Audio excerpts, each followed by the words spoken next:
What's it like being an ordinary yet overly confident man? Just because I confessed to my childhood friend Willow.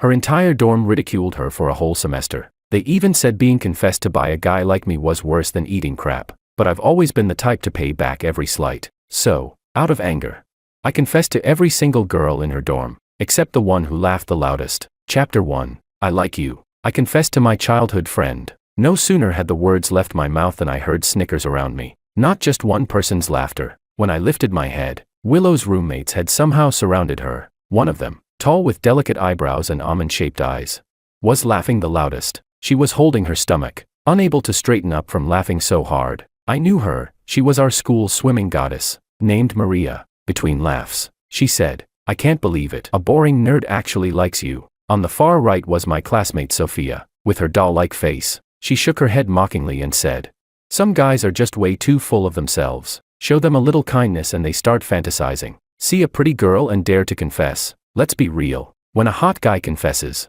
it's called romance. When a loser does it, that's called harassment." Sophia, enough. Everyone, stop laughing. You're making George lose face. How embarrassing for him, said another girl, slim, with a sweet-looking face. She pretended to pity me, but her upturned eyes carried unmistakable mockery. I ignored them all. My gaze stayed locked on Willow. She had always been gentle, kind, and considerate. She hesitated slightly, lifted her hand to stop her roommates from laughing, and then, in a soft and polite tone, rejected me. "Thank you for liking me, but I think we're better as friends. Friendship can last longer than any other kind of relationship. I hope you find someone even better." The sting of getting handed the good guy card had barely settled in, when her three roommates started mimicking Willow's words sarcastically. "Oh, I hope you find someone better." At that moment, shame and self-loathing pressed me down. The guilt-driven humiliation rushed straight to the moral high ground in my mind. Willow's roommates made me realize one thing. Being confessed to by me was a disgrace. I had embarrassed Willow. Chapter 2. When I realized I had embarrassed Willow, I began deliberately avoiding her. Willow and I were classmates. She was the class monitor, responsible for collecting homework and handing out test papers. Every time she walked past me, I shrank like a turtle, head down, not daring to look up, avoiding any eye contact. Willow and I were childhood friends, living in the same neighborhood, so, after school, we had always walked home together. Willow was too gentle. She didn't seem willing to lose me as a friend. Nor did she want our classmates to notice the awkward atmosphere between us. So when she came over, she acted as if nothing had happened. She softly called my name. With a smile, she said, "George, shall we go home together?" Without lifting my head, I awkwardly waved her off. "No, not today." I couldn't see Willow's expression.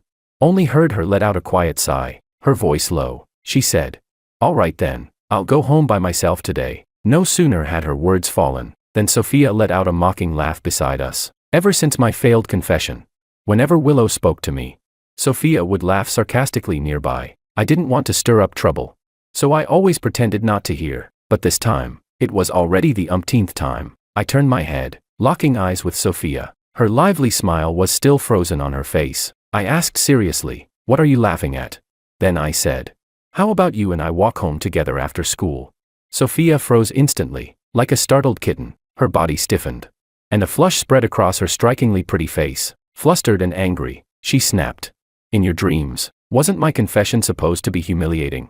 Then I'd let her taste humiliation as well." I turned my head aside with satisfaction, only to see Willow watching me intently, her eyes calm as still water. Chapter 3. After I snapped back at Sophia, I thought that was the end of it. I just wanted to return to a quiet campus life, to study in peace and quietly stay away from Willow. Since my feelings for her had brought her ridicule, I would no longer bother her. I'd avoid appearing in front of Willow, so they wouldn't connect the two of us together again. But being in the same class, contact was inevitable. The teacher assigned Willow to design the classroom bulletin board. I had learned some drawing before, so the teacher named me to work on it with Willow. The next day, Willow was waiting downstairs at my building. Her slim figure swayed like the graceful branches of a willow tree in spring. I couldn't pretend not to see her. Bracing myself, I walked over. Willow handed me the design sketch for the board.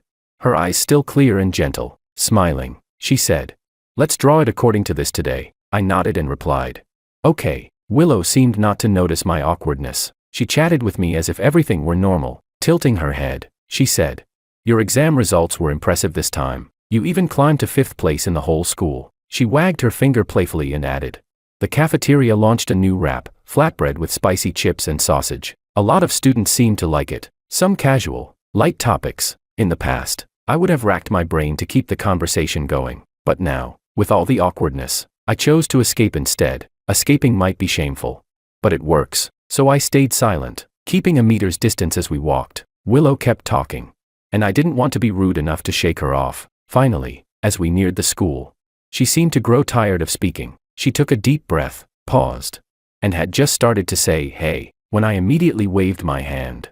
And, sprinting with my 5-kilo school bag, blurted, "I need to rush to the bathroom. See you later." Like a cannonball, I shot ahead. At the school gate, bam.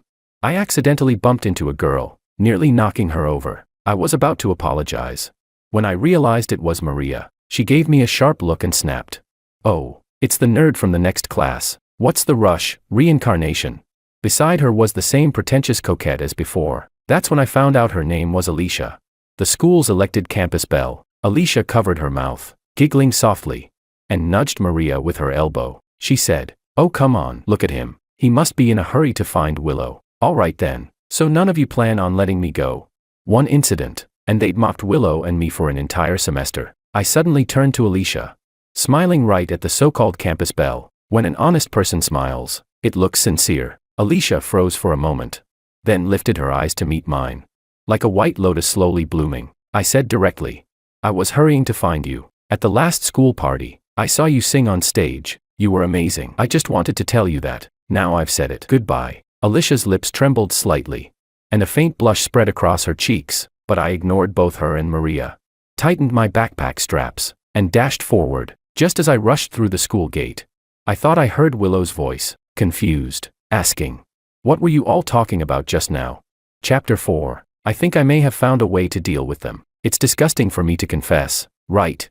Then I'll confess one by one to all of Willow's roommates who laughed at me. However, I'll save Maria for last, since she laughed the loudest. Through the reflective glass, I looked at my own face, a buzz cut, black-rimmed glasses, and a spiritless expression. I've always behaved timidly, basically never taking the initiative to talk to other classmates. I only talk more with Willow. The rest of the time, I just stick to studying step by step. I look ordinary, and my family background is nothing special. I'm the type of person who could disappear in the crowd on the street without being noticed. When teachers or classmates evaluate me, they pause to think and then say, "George is an honest kid." That's the kind of plain person I am, an honest person. Confessing to Willow was the choice of someone timid like me, doing something I knew was impossible anyway. I don't think there's anything wrong with confessing, let alone that it counts as harassment. If you like, accept. If you don't, reject. I'll back off. But if all of you believe that my confession and affection are stains on an excellent person, if you use it as a tool to attack Willow, then I don't mind letting all of you be stained as well. Chapter 5.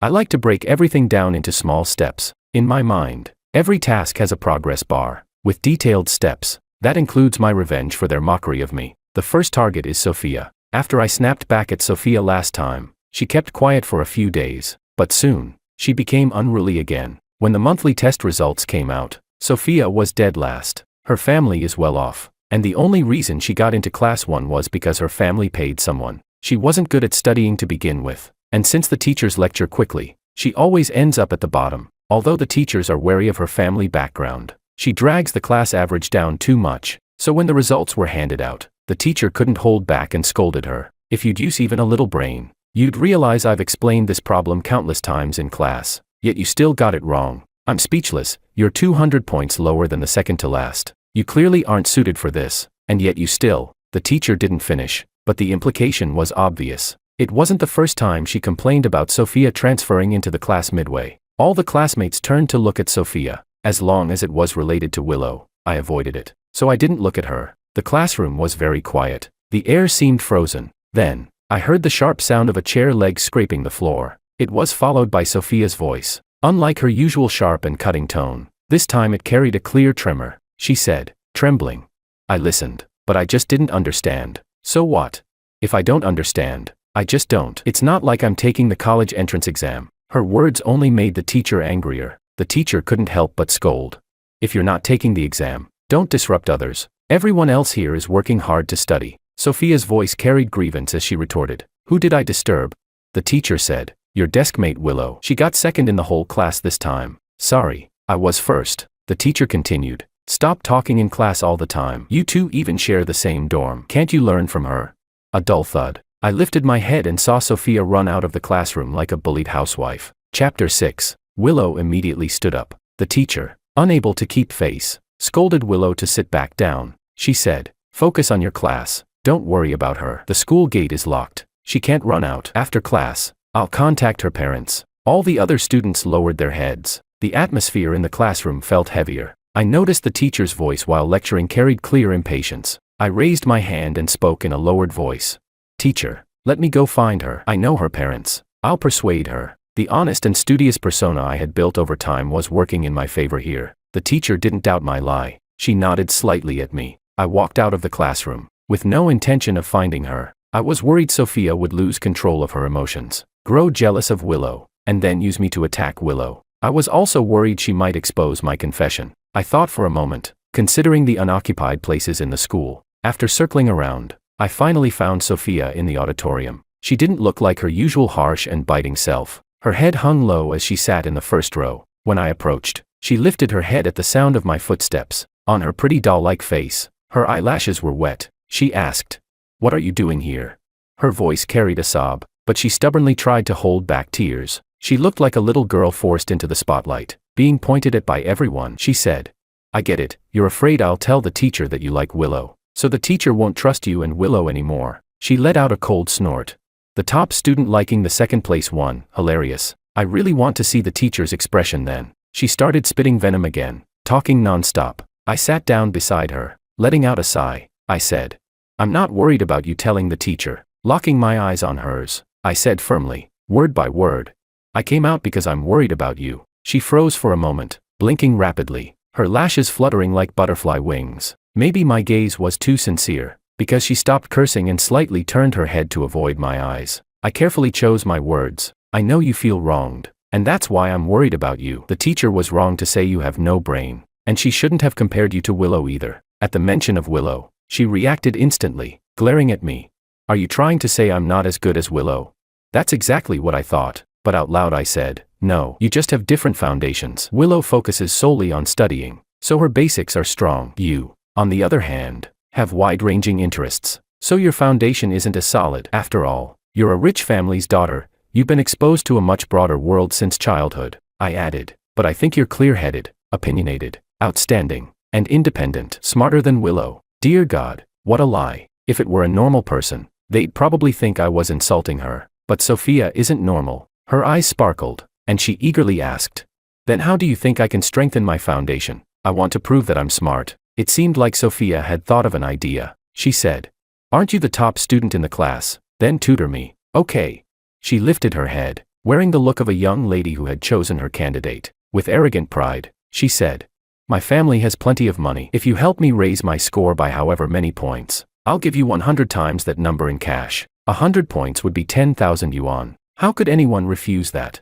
Chapter 7. This money is really hard to earn, because Sophia is truly dumb, and her foundation is terrible. She just isn't cut out for studying. When I tutor her, I have to explain something 5 times before she understands. I really feel like giving up. After school, I was tutoring her at a milk tea shop. Even after the 5th explanation, she was still staring blankly with her almond-shaped eyes wide open. I couldn't take it anymore. I grabbed the drink on the table and sucked it down furiously, using sugar to calm my irritation. When I raised my head to continue explaining, Sophia, however, was sitting very quietly. I turned my head to look at her. She sat in her seat, gaze lowered. Only the slightly trembling tip of her pen assured me she wasn't asleep. I pressed down my anger and said, "What are you spacing out for? Write the steps." I poked Sophia with my pen, but she softly said, "Why you drank my milk tea?" Shit. I looked down. The 2 cups looked exactly the same and had been placed close together. I must have picked up the wrong one just now. I quickly apologized. "I'll buy you another one." "Sorry." Sophia turned her head, her cheeks burning red. She said, "No need." We continued working on the problems. There was some silence and awkwardness between us. After a while, Sophia suddenly said, "Don't you like Willow? I don't think you stand a chance. A lot of people confess to her, and you're the most ordinary one."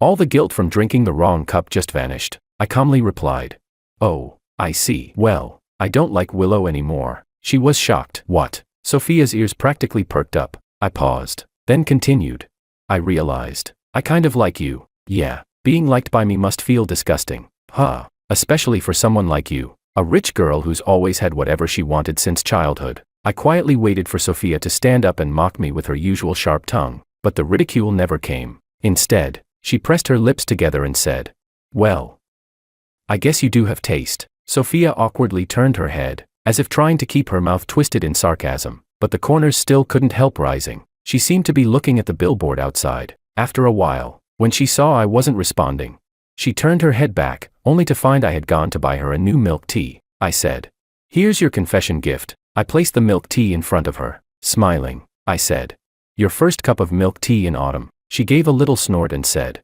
"Humph. I usually only drink Starbucks." Speechless. Chapter 8. Thanks to my tutoring, Sophia's grades improved quite a bit. As her desk mate, Willow clearly noticed the change. Willow asked her, "You actually learned this problem? Last time I explained it to you 3 times and you refused to listen." Sophia sat at her seat, carefully folding a milk teacup sleeve. After folding it neatly, she tucked it into her math book. Willow asked curiously, "What are you doing?" Sophia rolled her eyes and said, "Making a bookmark." After a moment of silence, Willow said, "How about I give you the bookmark the teacher rewarded me with after the last exam?" Sophia snapped impatiently, "I just like this one." With a loud thud, she slammed the book shut, as if afraid Willow might stare at it for too long. I was standing behind the blackboard, witnessing the whole scene. I had just finished drawing an illustration on the side of the board when Willow came over to me and said, "Break time is a bit short. Let me finish drawing the border first. After school, we can finish it together." I gave a small and handed her the chalk before turning to leave, but the moment Willow started walking toward me, Sophia's eyes never left the two of us. I thought she was going to make some snide comment again. Unexpectedly, Sophia darted over quickly, snatched the chalk from Willow's hand, and said with indignation, "He has other things to do after school." Huh? Willow looked puzzled. After all, Sophia and I had no interactions. Just as Sophia was about to mention the tutoring, I quickly interrupted. "I really do have something to deal with after school. Something came up at home, so I need to go back early." Willow pouted slightly. "I see." She lowered her gaze slightly, then suddenly lifted her head to look at me and asked, "Do you need my help?"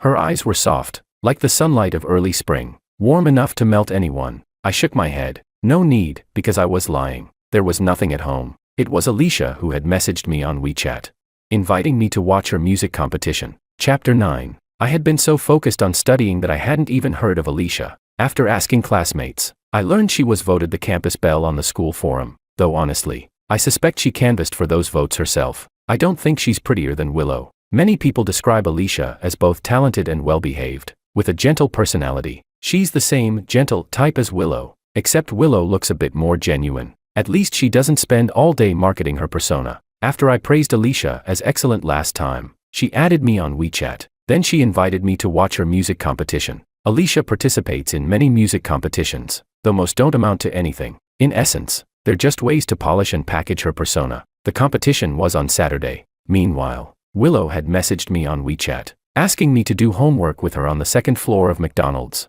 Doing homework at McDonald's is really nice. You can eat burgers and drink soda. Normally, I would happily go, but because my confession had failed, I pretended I hadn't seen Willow's message. What can I do? After all, I'm a timid, honest person, and if I'm timid, then I have to behave timidly. There's a kind of cowardice called spiritual victory, so I cut ties with her in my mind, like a turtle retreating into its shell. If I can't see the problem, then the problem doesn't exist. I packed up and headed to Alicia's music competition. She asked me to meet her in the dressing room first. Inside, I saw Alicia already made up. At this age, very few girls wear makeup. Who could understand what I felt, seeing her with makeup on?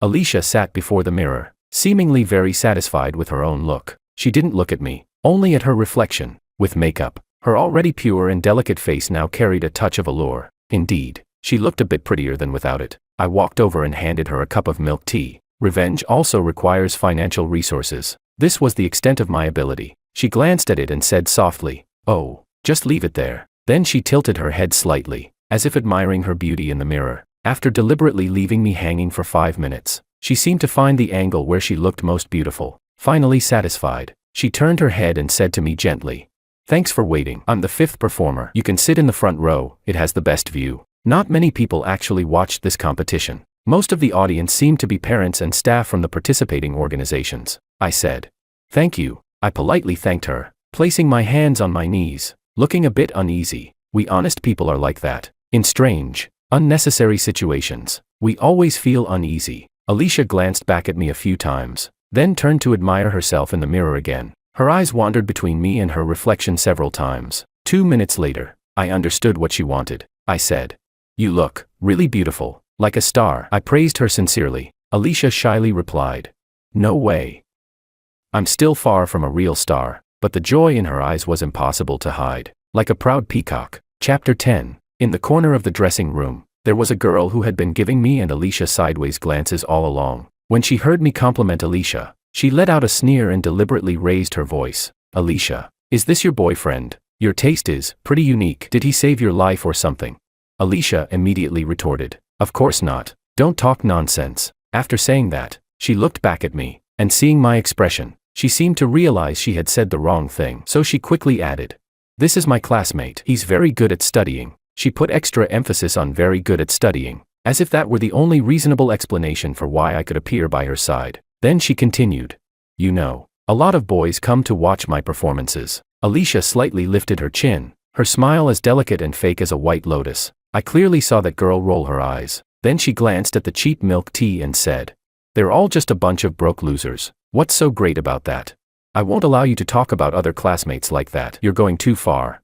Alicia immediately stood up, indignantly accusing that girl. I didn't have a good impression of that girl, but honestly, I couldn't like Alicia either, because deep down, I knew Alicia agreed with her. She just wouldn't show it on the surface. That's why I liked Willow, because my muse never once thought of me as a loser. Her eyes were like a calm and clear lake, always reflecting my truest self. She had her reasons to reject me, maybe 1,000 of them, but I firmly believed money was never one of them. Such a wonderful Willow, and yet because of me she was mocked. Damn you, Alicia. After that girl was driven away, only Alicia and I were left in the dressing room. She wore the expression of someone who had just spoken up for me, her signature gentle smile still hanging on her face. Chapter 11. She said, "I still remember you once said I was excellent. Thank you for the compliment." Alicia lowered her lashes, her face looking harmless. I responded faintly with a She asked, "You don't like Willow anymore?" She sounded as if it was a casual question, but her eyes stared straight at me. The smile at the corner of her lips was like a night-blooming flower slowly unfolding through the reflection of the glass window behind her. I immediately understood Alicia's intention. That damned girl, she still wanted to use me to humiliate Willow. Her hand was behind her back, clutching a recorder. She wanted to lure out even the slightest hint of dissatisfaction toward Willow from me. Then she'd take that recording back, play it again and again in the dorm, in front of Willow, laughing at her mercilessly. She would use my foolish crush and stupidity as a knife to stab Willow. The girl stood before me, her white, fitted dress outlining her delicate curves, like a noble princess statue. She was smiling, but there wasn't a trace of laughter in her eyes. I didn't answer her question about Willow. I stood up and said with a smile, "The performance is about to start, isn't it?" When I haven't figured out a strategy, I avoid the problem. I pushed at the dressing room door. The door wouldn't budge. It was locked from the outside. I turned back to Alicia and said word by word, "The door is locked." I saw Alicia's gentle expression freeze. She quickly rushed to the door, pushing hard a few times. It really was locked. Alicia frowned, panic rising in her voice. "It must be Diana, the girl who insulted you earlier. She's always been jealous of me. My performance is about to start. My mom is watching the live stream. I can't let her be embarrassed." Her voice rose higher, trembling, completely stripped of the usual soft and gentle tone. I pulled out my phone to calm her, saying, "Don't worry, let's call the staff." But she shook her head. "I don't have their number. Even if you called the police, by the time they came, it'd be too late." Alicia's face went pale, as if remembering something unpleasant. I banged hard on the door twice and shouted, "Hey, is anyone out there? We're locked in." But there was no response outside. Alicia seemed to give up. She sat down on the stool, looking at herself in the mirror. She muttered bitterly, "Forget it. I won't be able to perform this time. Mom will say again that I'm not as good as others. Just like saying I'm not as good as Willow. Even though I've already tried my best." She probably thought she looked especially pitiful at that moment. While Alicia wallowed in self-pity, I scanned the room and saw the window that had reflected her recorder earlier. I grabbed the fire extinguisher hanging in the corner and smashed it hard against the glass. With a loud bang, Alicia jumped in fright. She frowned and was just about to say something, but I raised my arm and swung again with full strength. Crash! This time, the glass couldn't withstand it. Like shattered ice, the entire pane exploded instantly. Cool air and the noise from outside rushed in. I said, "Go out this way and join the competition. You know the way, right?"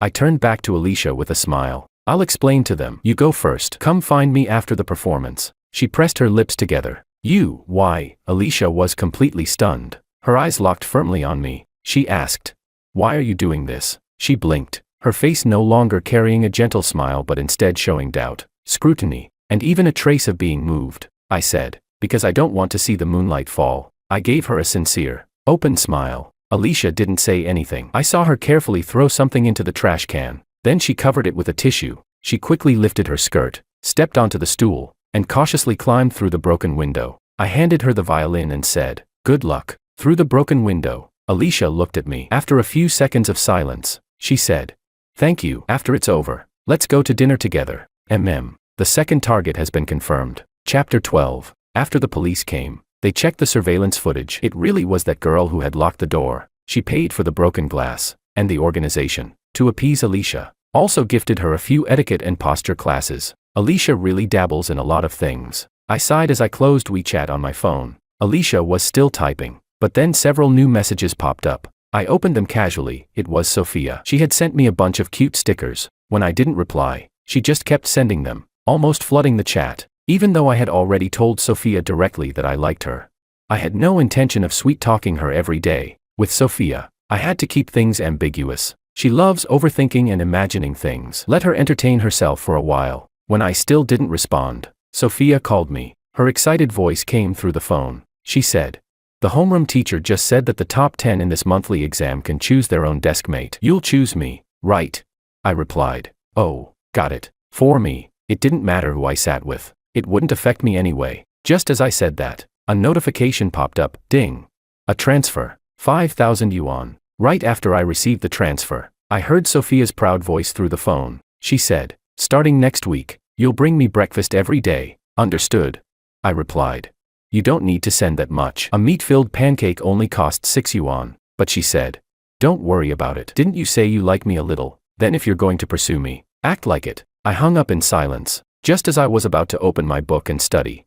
Another message came in, this time a video from Alicia. It was her music competition video. I couldn't even be bothered to watch. She sent a message, my performance video. She seemed worried I wouldn't realize, so she explained it outright. I replied perfunctorily. Sounds great, Thank you, she wrote back, then kept typing. Alicia asked me, what kind of music do you like? I replied, I don't really understand music. Girls like Alicia, pretentious coquettes, don't actually care if I understand or not, nor do they care if I talk with them about music or art. They only care about being praised, being flattered. So right after saying I didn't understand music, I quickly followed up with, you're really outstanding. When you stand on stage, it's like you're glowing. Even though I don't understand music, I feel a trace of sorrow in your songs. You've been suffering inside for a long time, haven't you? If you don't mind, you can tell me about your grievances. I'll keep your secrets. If you try to bear all that negative emotion alone, I think that's really heartbreaking. Then I added, of course, if you don't want to share, that's fine too. I'll respect your choice. After sending those words, I lowered my head and continued working on my math homework. Goosebumps rose all over me, but circumstances forced my hand. A while later, she replied, I see. Then next time I learn a new song, can I sing it for you? I replied, sure, I'll look forward to it. I wanted to end the topic quickly. Go practice your singing, I still have homework to finish. The next second, she suddenly sent me a message, you can like me. Then she quickly retracted it. I froze, not replying. Then she sent another, I mean, you can try to like me, because I'm better than Willow. Retracted again. Another, you can try to like me. Okay, I can do a lot. I play violin, dance. Retracted again. What the hell, is she sick? Finally, she stopped retracting. She wrote, my mom is always away on business trips, so I've taken care of myself all along. I know fashion, I can do makeup, and I can bake. I learned all this by myself. Do you want to try being friends with me? I can make delicious snacks for you. I replied, thanks, but I need to do homework now. Doesn't she have homework too? How does she have so much time to play on her phone? My dad was already urging me to hand over my phone, so I sent back, I saw everything you retracted. After a minute's pause, she was still typing. Sometimes, half-said words make the other person's heart feel like it's riding a roller coaster. I typed one word on the keyboard. Okay. Chapter 13. The next day at school, I remembered to bring breakfast for Sophia. When I arrived, I saw her sitting properly in her chair. I placed the meat pancake and soy milk on her desk. I swear I had only ever heard women scream in videos before. This time, I finally heard it in real life. Her voice suddenly shot up so high it startled the student studying early in the morning. She shouted, "Ah, did you really walk several streets just to buy me breakfast? I'm so touched." In an instant, all eyes turned to me. I felt a bit embarrassed and quickly lowered my head, hurrying back to my seat. Since the teacher hadn't arrived yet, what had just happened set off whispers among the classmates. Very soon, it became the topic of small conversations. Willow's gaze shifted between me and Sophia. She let out a soft sigh, then walked up to the podium to maintain order. After morning self-study ended, Willow came to me and said, "George, the teacher asked us to go carry the homework books." I nodded and went with Willow to get them. On the way to the office, I stole a glance at Willow. She was slender, graceful, and her delicate face was calm. I quickly pulled my gaze back. The next second, I heard her clear voice. "After this exam, when it's time to choose desk mates, I'll choose you," she said. "Your physics scores are very good, and my Chinese is decent. We can complement each other." Willow spoke as if it were a very ordinary matter, but in my heart, waves were stirred. I wanted to be her desk mate. We walked side by side into the office. When the teacher saw us, she joked with the teacher next to her. "Our Willow is clever." I told her to find someone to help carry the homework. And look, she found someone right away. On the way back, I felt a bit excited. When we returned to our seats, I heard Sophia speaking to Willow. With a smug smile, Sophia said proudly, "Oh dear, I won't be your desk mate anymore, Willow." While working on her exercises, Willow casually replied, Then who will you sit with?"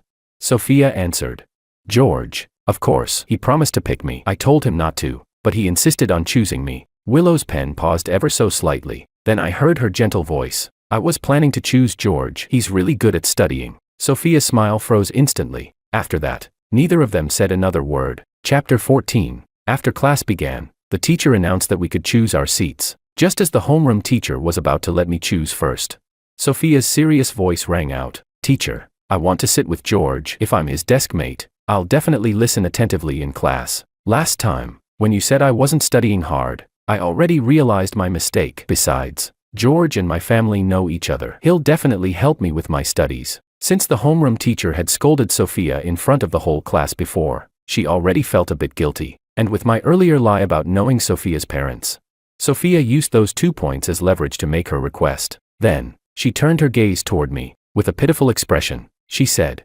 "George, you also said you wanted to be my desk mate." Under the pressure of all the classmates' eyes on me, my gaze couldn't help but shift toward Willow beside Sophia. Willow's hand was tightly gripping her pen. Her eyes were lowered, giving nothing away. The homeroom teacher urged me, "Sophia makes a good point. George, what do you think?"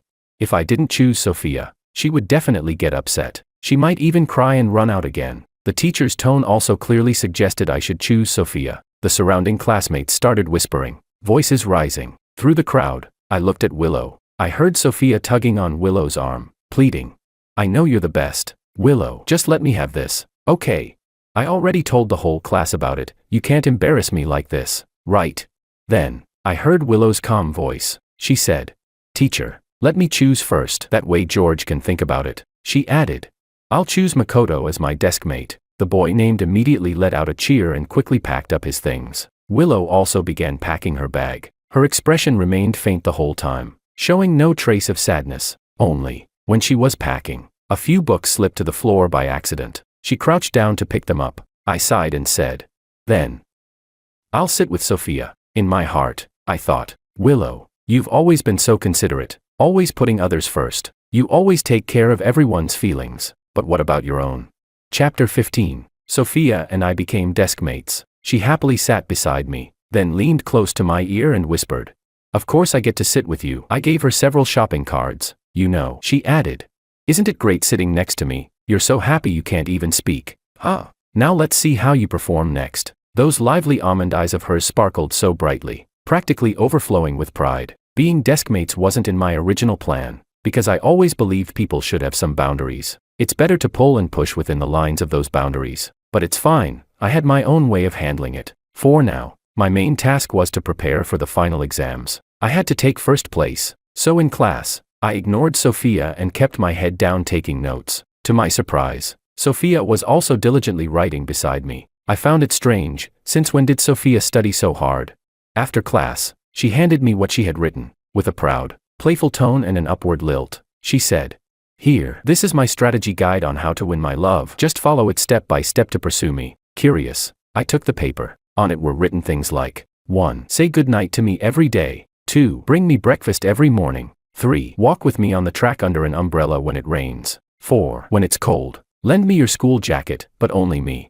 She really went all out. One class period and she had written 50 rules. Impressive for her little brain to come up with so many things. I slipped the paper into my textbook, neither rejecting nor eagerly responding. That was my tactic with Sophia. When she saw my action, her beautiful almond eyes lit up instantly. Her lips couldn't help curling upward, though she tried to suppress it to maintain her proud persona. The result was an adorably awkward expression. She said, "Then let's do number 23 now. I'll read my book while you feed me snacks." I brought both the snacks and the novel. Sophia placed a romance novel and a bag of chips on the desk. I said, "Okay." Sophia immediately picked up the book, pretending to read, but her darting eyes kept sneaking glances at me, anxiously waiting to be fed. I slowly tore open the bag of chips. Sophia was practically dying of impatience. Her little fidgeting grew more obvious. She could barely sit still. The pages of her novel rustled loudly as she flipped them. I handed her a chip. Her eyes lit up, and she quickly tilted her head to bite it, like a kitten being fed. Her pretty face glowed with joy, but my hand didn't withdraw immediately as she expected. In that brief moment of her daze,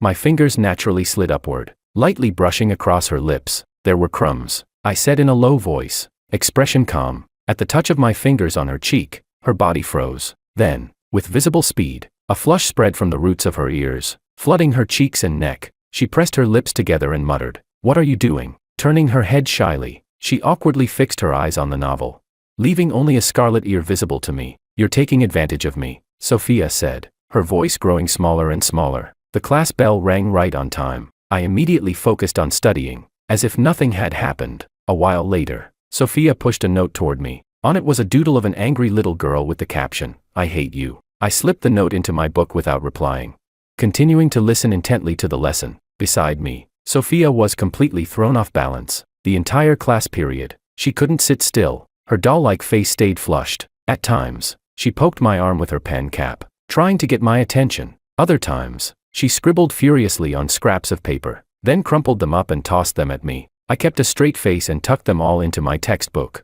Just before class ended, the teacher asked us to review what we had learned. I picked up my pen and quickly drew a simple heart on Sophia's book. I wrote, "But I like you," until dismissal. Sophia never turned to another page. She just kept staring at that one. Hooked. Chapter 16. Break time was short. I just wanted to sleep. I was exhausted. But Sophia kept chattering endlessly in my ear. When she started insisting I buy her a pair of couple silver rings she had taken a liking to, I couldn't hold back anymore. With a hard tone, I said, "That's childish. I'm not buying them." She instinctively lifted her chin, full of spoiled arrogance, and said, "If you really loved me, you wouldn't think it's childish." I said coldly, "I already told you, I'm not buying them." Sophia pressed her lips together, trying to give herself an out. She said, "Well, fine then." Honestly, I was just kidding. I don't really want to wear those kinds of rings anyway. They are pretty tacky and cheap. Sophia immediately lowered her demands. When she saw me ignoring her, she ran out of the classroom in frustration. Who knows where she went?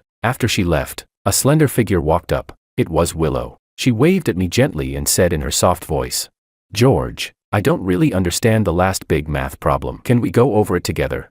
"Sure," I nodded. Willow obediently sat down in the seat in front of me. She deliberately avoided Sophia's empty seat. She lowered her head slightly, revealing a pale, delicate neck. Her profile in the light looked cool and a bit distant. I glanced at the problem and began sketching auxiliary lines. The classroom was quiet, only our hushed discussion and the scratching of pens could be heard. Very quickly, that silence was shattered. A sharp female voice burst out beside us, anger laced with grievance. She shouted, "What are you two doing?"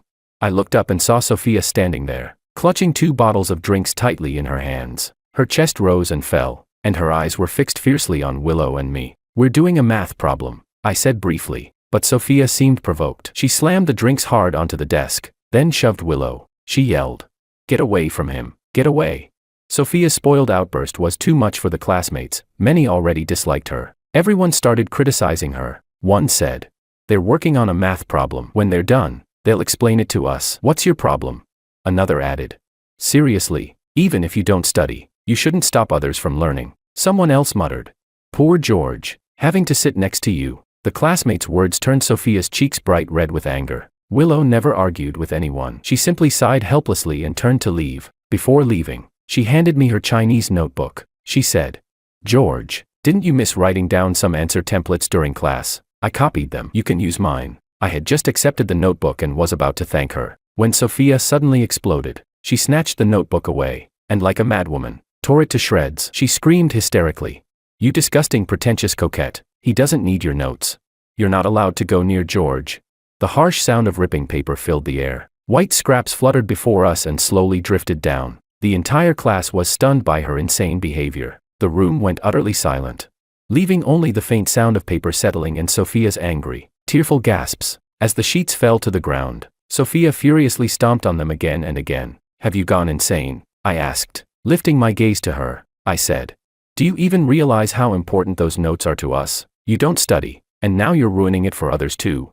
The accusation in my eyes made Sophia freeze instantly. I said, "Apologize to Willow, then copy her notes over again for her." My voice was ice cold. My eyes locked on Sophia. Now, it was time to close the net. Chapter 17. Forget it. Willow frowned, just about to ease the tension, but the moment her voice sounded, Sophia acted like her tail had been stepped on, exploding on the spot and screaming, "I don't need your fake kindness." Her gaze shifted to me, cold-faced and expressionless. Her pretty face was full of disbelief and resentment. Her sharp voice carried a sobbing tone of grievance. Choking back tears, she said, "You want me to apologize to her?" She continued, "George, how could you sit with her and smile while doing problems? How could you defend her? How could you make me apologize to her?" Each of her questions was louder than the last, nearly hysterical. I said, "You're too vicious." I continued to condemn Sophia. My words made Sophia tremble all over. It was visible, the rims of her eyes turned red instantly. Her long lashes fluttered like butterfly wings, trying to hold something back, but she couldn't stop the tears from spilling down her cheeks. She bit her lip and whispered, "You said I'm vicious." She repeated the word, her voice suddenly dropping, but the tears still kept flowing. I said, "Isn't it true? You're the most vicious and brainless person I've ever met. Sophia, words are knives. All the hurtful things you once said. Every second I spent with you afterward, I never forgot them. Now this knife, I thrust it back into you. Do you feel it?" Looking at my cold expression, Sophia stumbled back a step, almost staggering. Tears stuck the strands of hair at her temples to her pale cheeks. Lowering her voice, she said to me, "George, I hate you." The moment the words fell, she shoved the chair aside and ran out of the classroom. The classmates around us were stunned. They had always thought Sophia wasn't normal. Today confirmed it. I could only reassure the others. "It's fine. The school gate is locked. She can't run out." Chapter 18. The next time I saw Sophia was after school. Most of the other students had already left. Willow and I were on duty, finishing up the classroom, so we stayed behind a little longer. As we were tidying up the desks, a head suddenly peeked in from the doorway. Then, Sophia walked in hesitantly. Her pretty almond eyes were swollen, like a kitten that had just been bullied. She quickly scanned the room, and after confirming only Willow and I were there, she seemed to summon up immense courage. Lowering her head, step by step she walked up to Willow and said, "I'm sorry. I shouldn't have torn up your notebook. I'll pay someone to copy it back for you." Sophia's tone was still a bit reluctant. Willow froze for a moment, but soon gave a gentle smile. She said, "It's fine. I'll rewrite it myself." Sophia didn't respond to Willow. Instead, her gaze suddenly turned to me. In a pitiful voice, she said, "I apologized." When I didn't answer, she repeated it again, her tone carrying a trace of ingratiation. "I apologized to Willow." Willow said softly, "George, I'll wait for you outside. Make sure to talk things through with her." Then Willow turned and walked out of the classroom. As soon as she left, Sophia rushed to my side. She lifted her sleeve to show me a scratch on her arm. Pitifully, she said, "I got hurt. I was injured when I ran out earlier." Her eyes looked at me expectantly, but when she saw my expression remain cold, that little spark of hope in her quickly dimmed. Her voice grew smaller, weaker, trembling as she said, "You don't like me anymore." I spoke firmly. I don't like you anymore." Tears streamed down Sophia's cheeks. She said, "But I already apologized to Willow." My voice was still calm and steady, like my heart. "I saw that, but I don't like you," she sobbed. "You're not allowed to not like me. It's my fault. I was too spoiled." Sophia hung her head like an abandoned kitten, gripping my sleeve tightly while repeating apologies over and over. "I'm sorry. I'm sorry. I'm sorry. It's all my fault. I shouldn't have thrown her notebook. I shouldn't have lost my temper." The next second, I cut her off. It has nothing to do with any of that. I smiled and said, why can't you understand? I never liked you from the very beginning. From the first time you mocked me, it was already decided that I could never possibly like you. Sophia suddenly lifted her head and asked, then why did you say you liked me a little? Her innocent eyes stared at me, still glistening with tears. Lightly, I said. It was revenge. Revenge. She repeated the word blankly, as if she couldn't comprehend it. Her tears kept falling. Crying, she said, why revenge me? Why make me fall for you, then throw me away? What did I do wrong? Tell me. I'll change. I promise I'll change. Sophia's words grew incoherent. Her hands clung desperately to my sleeve, refusing to let go. I said, you should learn how to respect others. Of course, I have no interest in teaching you. I pried Sophia's hand off, and as I turned to walk out of the classroom, I saw Willow leaning against the wall. She closed the English vocabulary book in her hand, her eyes still clear and gentle. So she had been standing outside the whole time, listening to everything. I felt a bit helpless. Willow said softly, let's go together. I nodded and replied, okay. Chapter 19. When I got home, I received a WeChat message from Alicia. She wrote, Sophia cried in the dorm for 2 hours, like she'd just been dumped. When I asked her, she wouldn't say. She just kept asking me how she could earn someone's forgiveness. I replied, that's pretty pitiful. She wrote, feels like a lovesick fool. So childish. I replied, well, not every girl is as excellent as you. Just comfort her properly. She said, she told me that person was you. I replied, that can't be. I think my relationship with her is pretty ordinary. She asked, then why is she crying over you nonstop? How far has your relationship gone? I don't mean anything by it. I'm just curious. At the top of the chat, I kept seeing the other person is typing, but no new messages came through. I paused, my fingers tapping. Then I wrote, Alicia, are you jealous?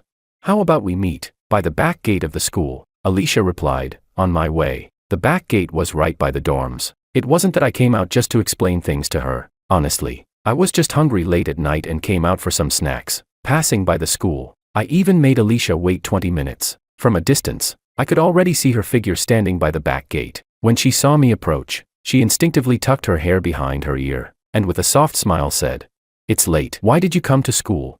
She added, you didn't have to come just to explain. We're just friends, after all. Her tone was light, her words seeming to draw a boundary between us. Alicia wasn't like Sophia, she was good at push and pull. I said, no other reason. I just wanted to see you. I met her gaze with a particularly gentle smile. She narrowed her eyes slightly and let out a soft hum, saying, you came all the way here just to see me?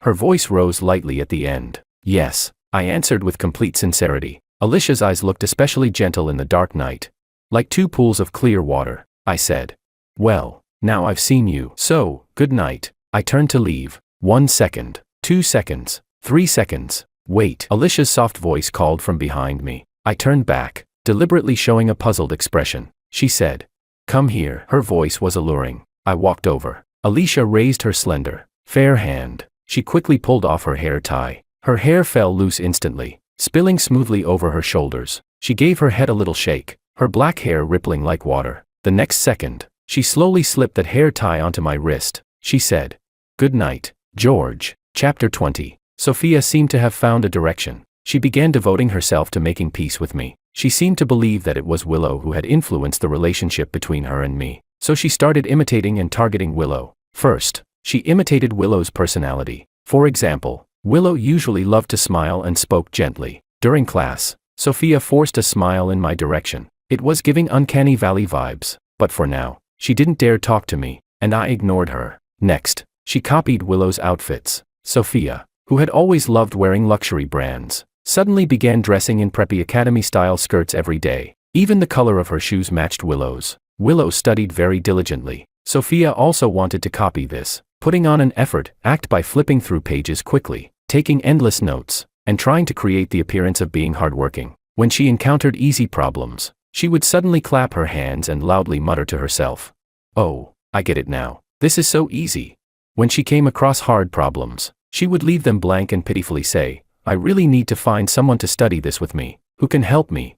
On one math test, aside from the multiple choice questions, she left everything blank. No one paid her any attention. She even came up with the dumbest trick of all, trying to get my attention by talking to other guys. She carried a test paper with over 80% blank answers to the top student in our class, forcing him to tutor her. Everyone in our class thought she was acting crazy. They didn't dare reject her outright, so they reluctantly explained 2 problems. But during the explanation, Sophia didn't listen seriously at all. She kept stealing glances at me from the corner of her eye. Her expression seemed to say, "If you ignore me, there are plenty of others who won't." Willow watched this ridiculous act and felt it was disturbing others. She walked up to Sophia and, in a restrained tone, said, "Sophia, stop it. He's busy too." Immersed in her little performance, Sophia reacted as if she had been kicked. She suddenly raised her head and shouted rudely, "It's none of your business. Stop pretending to be nice." This was all Alicia's idea. She's the one who really cares about me as a true best friend. It was the first time I saw Willow angry. The always gentle and quiet girl now showed an expression of speechless disbelief. She frowned and said, "If you keep this up, I'll ask the teacher to change seats. Our main task right now is to study. Please don't disturb others." Her voice was calm, but her tone was unusually firm. Chapter 21. Before the final exams. It snowed. Lately, I had been overthinking too much. Maybe my immune system couldn't keep up. I caught a cold. During class, I was afraid my coughing would disturb everyone. So I always tried to suppress it, or cough quietly, but it was hard to hold it in. So after class, I went to the water room to get some hot water, hoping drinking would help. When I returned to the classroom, I found that the windows, just ventilated a moment ago, were now all closed. Willow was standing at the last window, tiptoeing to shut it. Even though it was snowing, our PE teacher hadn't gotten sick, so we had an outdoor class in the snow. PE class was combined for Class 1 and Class 2. Most of the students from both classes happily rushed out together to play. Some had snowball fights, some slid around on sleds. Even the gloomy Sophia from before was crouching on the ground, letting Maria pull her arms and slide her around for fun. I, with my cold, just stood on the side watching the snow. When I turned my head, I noticed Alicia had somehow walked over beside me, standing shoulder to shoulder with me, wearing a thick scarf that didn't really match her style. Alicia asked, "Why aren't you playing in the snow?" I replied, "I caught a cold." Then I put on my mask. I casually asked, "Why aren't you playing either?" Alicia said, "I've never played in the snow since I was a child." She added, "My mom, she was very strict with me. She said snow is dirty, and I'd get sick if I played in it. She raised me alone and it was hard on her, so she didn't want me to cause her more trouble by falling ill." As she spoke, Alicia lowered her eyes, and her face showed just the right hint of sadness and helplessness. That's exactly how a pretentious coquette behaves, always bringing up her broken family background, her damp and rainy childhood, with such intimate topics. When she lays them out, it's like a kitten deliberately getting itself wet, brushing its tail against your leg as it passes by. "Pay attention to me, pity me." That's the little kitten's voice. I sighed lightly and said, "I see." Then I bent down, scooped up some broken snow from the steps, gathered it into a tiny snowball, and casually stuck a twig into it. Holding the snowball in front of Alicia, I said in a playful tone, "Look, doesn't it look like the soot sprites from Spirited Away? Have you seen Spirited Away? Actually, you're a bit like the heroine inside, innocent and kind. There's a kind of feeling girls call vibe." At that moment, I looked at her sincerely, smiling as I held out the snowball. Alicia paused slightly, then carefully picked the snowball from my hands. It was too fragile. The snowball instantly fell apart. We looked at each other. Alicia couldn't help but laugh. I gave an awkward smile, but her laugh was especially gentle. I said, "There wasn't enough snow." Before I could finish, I sneezed. Alicia's slender, fair hands held her scarf. She slowly unwrapped it. Then tiptoeing, she draped it around my neck. She lifted her head, so close that I could almost smell the citrus scent on her. I remembered hearing Sophia complain that Alicia had been using perfume since middle school. "That's how a school beauty is, an exquisite girl." In a soft voice, she said, "This is actually something I knitted for you." On her always perfect image, her cheeks revealed a trace of girlish shyness. She added, "Knitting scarves is one of my tiny, insignificant skills." Chapter 22. While Alicia was chatting with me here, she forgot one thing. This was PE class. Even though we were in a nearly empty hallway, with a flowerbed blocking the view in front, that couldn't block a madwoman. Sophia had been gritting her teeth, standing behind a pillar, watching us, no one knew since when. When she saw Alicia put her scarf on me, she rushed out. Sophia grabbed Alicia's hair in one hand. She cursed angrily. "Slut, who told you to seduce him? I treated you as my best friend, and you sneak behind my back to seduce him." Before Alicia could even respond, Sophia yanked her hair and slapped her across the face. In an instant, a big red mark bloomed on Alicia's pale cheek. At first, Alicia's face showed shock, but very quickly it turned into anger. She bit her lip and shouted, "Sophia, are you insane? You lunatic. Let go of me." "Ah." Sophia tightened her grip on Alicia's hair.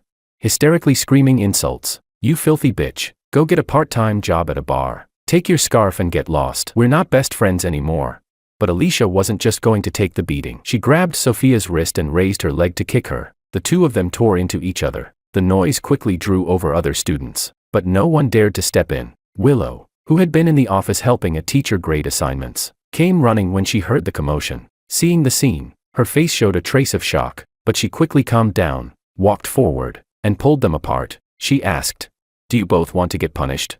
I spread my hands and stood aside with a look of confusion. Willow glanced at me and shook her head helplessly. Once separated, Alicia instantly regained her composure. She said, "Sorry, I didn't mean for this to happen." It was Sophia who suddenly went crazy. Sophia glared at her, eyes flashing sharply. She spat. "You damn bitch. You dared to hit me. Just you wait." Alicia turned her face toward me, biting her lip slightly. She pitifully said, "It hurts." Willow sighed helplessly. "The teacher asked me to bring you both to the office. We're roommates, why make such a scene?"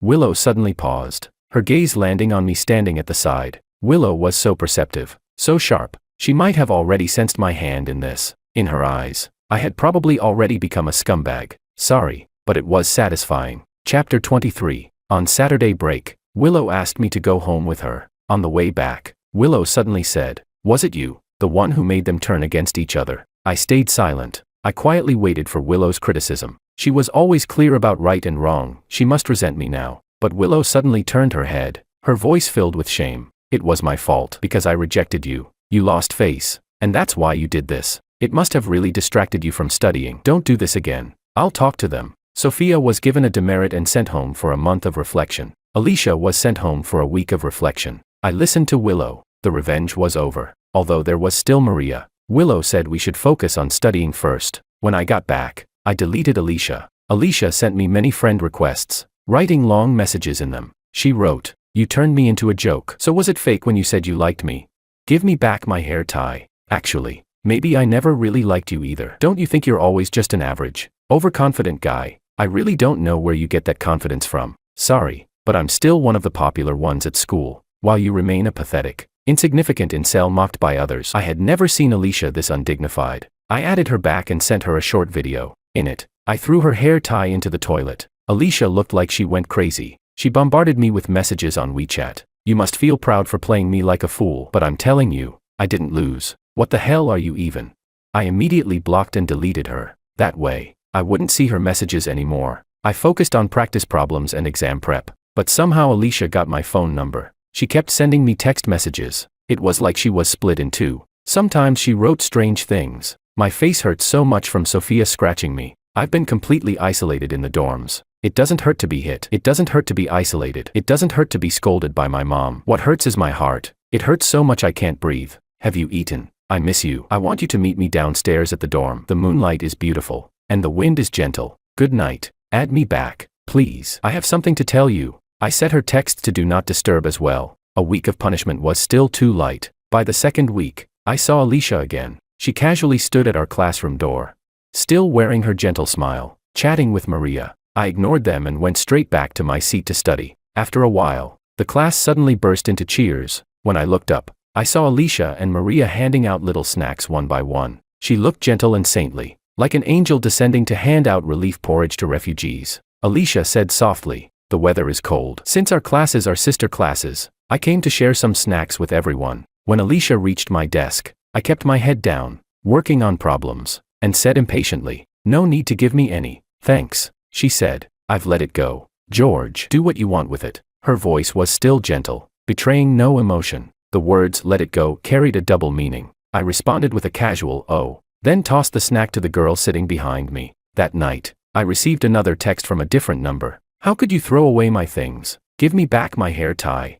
This was straight up psychotic. Chapter 24. I didn't go looking for Maria. Instead, Maria came looking for me. After school, she stopped me at the school gate. Her figure was curvy and alluring, her foxy eyes seductive. Her tone was a bit lazy, eyebrows raised as she looked at me. "I heard you've hooked 3 girls from our dorm. You've got guts." I brushed past her and kept walking, ignoring her, but she suddenly reached out and grabbed my arm. Her voice lifted, carrying a tone like she was watching a drama unfold. She gave a cold sneer. "Am I next? But I'm not as easy to fool as they are. Maria let go of my arm. Her eyes were full of disdain. Her expression clearly meant, "You can't control me." I let out a mocking laugh and said, "It was never about you anyway." I added, I paused, then stated clearly, "I've never even looked at you seriously." After that, I didn't look at her again, just walked straight ahead. For 2 seconds it was quiet behind me. Then I heard hurried footsteps. Maria jogged up to my side. Her proud expression was slipping, her brows slightly furrowed. Her tone carried disbelief. She asked, "You like those 3, but not me?" She stepped in front of me, emphasizing her presence. She said, "Out of the 4 of us, I'm the best catch, right? Sophia is an idiot. Alicia is a pretentious coquette. Willow just comes from an ordinary family. I've got the best figure, I'm the prettiest, and my family's situation is decent too, so why would you leave me out?" Maybe it had something to do with Maria being known as the swimming goddess. She just liked engaging in female rivalry in the strangest situations. Chapter 25. Maria began appearing in front of me frequently. She and Alicia often stood at our classroom door chatting, but I had no time for them, because finals were approaching. I cared deeply about rankings and grades, so I used almost every moment to study. Even on the way to the cafeteria, I glanced at my vocabulary book, silently reciting words in my head. As I passed the playground, a sudden scream pierced my ears. I looked up, just in time to see a girl slip and fall toward me. Without thinking, I quickly stepped aside. It was Maria. She fell to the ground, breathing a little heavily, and said, "Sorry, I tripped just now." I gave her a glance and replied flatly, "Get up yourself." Then I lowered my head again, flipping through my vocabulary book, and turned to leave, but she stood up and blocked my way. "Do you love studying that much?" I tried to walk around her alluring figure, but she blocked me again, speaking irritably. "Can't you even spare a word?" I raised my eyes and asked, "What do you want to hear?" She touched her nose awkwardly, looked away, and said, "Anything will do," I answered.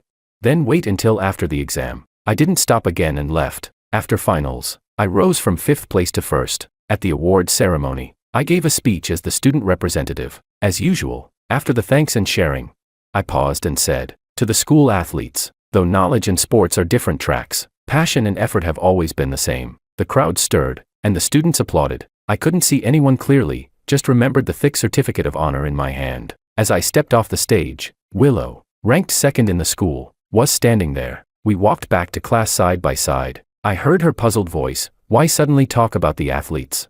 I replied in a deep tone, "There'll be a sports meet during break." The homeroom teacher asked me to give them some encouragement. After the ceremony, students returned to their classrooms. I also went back and pulled out test papers to work on. Between sets, I unintentionally looked up. Through the clear corridor windows, I saw Maria standing quietly outside. Through the glass, our eyes met. I said nothing. I didn't smile, but she suddenly gave me a half smile, half smirk. She raised her wrist. The bracelet on it glowed faintly red. The third one. I had won again. Chapter 26. Maria invited me to watch her swimming competition. Outside, it was a cold winter. Inside the swimming hall, though, it was hot and humid. The stands were crowded, but I found a seat near the front. Maria soon appeared. She stood at the front row, waving at me. She was wearing a black and white cat-patterned one-piece swimsuit. Her waist slender, her legs long. The starting gun fired. She leapt into the water, her movement crisp and clean, with barely a splash. In the water, Maria's form was smooth and fluid.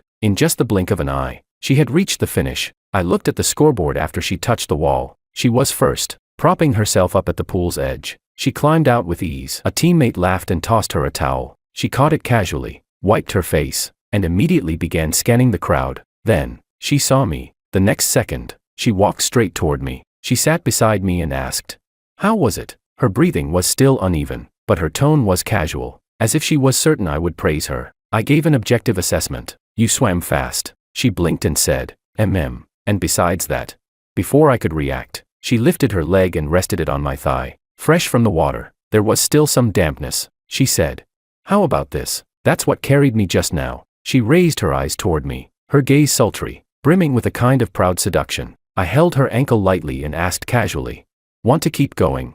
The moment I finished, Maria instantly pulled her leg back. The proud expression vanished at once, and her cheeks, ears, even her neck flushed bright red in an instant. She said, "Not now. I just turned 18. She held up her towel to hide her face, which was already completely red. In a lowered, shy voice, she whispered, "After graduation." I asked, "What are you talking about?" "I was asking if you have another race." I looked at Maria in some confusion. Maria immediately tossed the towel onto my head. With a sulky tone, she said, "How did I never notice before that you're so good at teasing people?" Chapter 27. After the swimming competition ended, I walked Maria home. By then it was already late. The neighborhood lights glowed from each household. The night breeze was sharp and cold. At the entrance of her apartment building, I was just about to leave, but Maria suddenly hooked her arm around my neck, and in an instant, she pressed against me. Her fragrance crashed unprepared into my nose. I asked, "What are you doing?"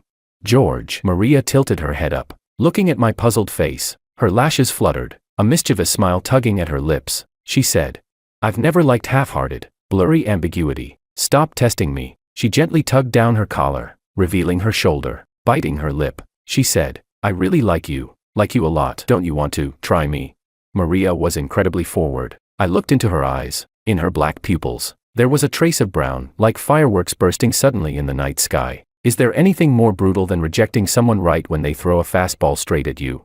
I gave Maria a gentle smile, thinking I was reciprocating. Maria closed her eyes, tilting her head up, waiting for me to kiss her, but at the same time, she heard my faint voice. "So, that's it, you like me, huh?" I chuckled. "But I don't like you." The words were light as air, yet Maria looked as if something had struck her hard. She instantly stumbled 2 steps back. I sighed. "You didn't really think I liked you too, did you? I only treated you as a way to kill boredom. Just playing around." I continued. "Like you said yourself, you're kind of pretty. You've got a nice figure, and your family's well off. But if you thought that meant I liked you too, you're gravely mistaken." I smiled at her and added, "I don't know where you learned it from, this kind of barefaced seduction. You really are." I paused, then enunciated each word. "Cheap." The fireworks in her eyes suddenly went out. Maria froze completely in front of me. Her lips pressed into a tight line. Her trembling voice came out between clenched teeth. "George, you played me." Each word sounded like it was forced out from between her teeth. I smiled and said, "Yeah, it's over now." With that, I turned to leave. I had barely taken a few steps when she suddenly hugged me from behind. The girl's cheek pressed against my back. I heard her low voice, "George, there's no such thing as provoking someone and then walking away." She gave a cold laugh and said, "George, the days are long. If you think you can get rid of me, no way." Chapter 28. Willow told me that their dorm group chat had been renamed the Victims Alliance. It seemed like their relationships had been restored again. Back then, Alicia and Sophia had fought so ugly, but in the end they reconciled and became close sisters once more. It felt as if they were plotting something, especially since now they were all being unusually warm toward Willow. I felt that my revenge plan had already been completed, so I decided to return my life to normal. It just so happened that during the holiday, I started working at a restaurant near my neighborhood. I was assigned specifically to deliver takeout for the restaurant. By coincidence, on my very first day at work, I saw Willow. She was working there as a waitress. I saw her in a red apron with cartoon prints on it, slender and graceful. She still carried herself with poise. When she saw me working there, her eyes showed no curiosity or doubt. Nor did she display any sense of inferiority for being a waitress. She simply nodded at me in greeting, then went back to being busy, taking orders, serving dishes, wiping tables. Her face was always graced with a gentle smile. Willow and I each did our own work. I rode my electric scooter back to the shop for another order. She looked up from wiping a table, smiled at me, and said softly, "Back already?" The warm light above reflected on her cheeks, making her look even more radiant, lips red and teeth white. For a moment, I felt as if I were back home, with a wife who had prepared dinner asking after me, thinking that made me feel oddly embarrassed. Before New Year's Eve, the restaurant closed early. The boss cooked a few dishes and insisted that Willow and I take them home to eat. We refused several times, but the boss's enthusiasm was unstoppable, so we each carried food boxes, awkwardly pushed out the restaurant door. Willow tilted her head slightly and said, "Come eat at my place," I answered.